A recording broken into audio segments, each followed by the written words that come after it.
कइले बाड़ काहे अतना देरी हो आदित मल अरघिया के बेरी।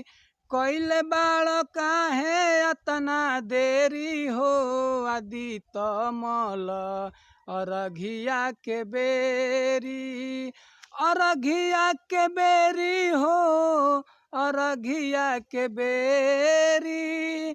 कइले बाड़ काहे अतना देरी हो आदित मल अरघिया के बेरी।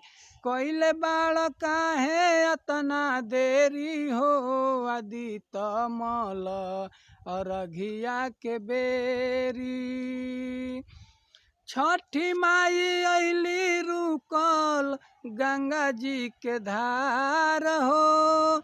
चालू भइल नहान क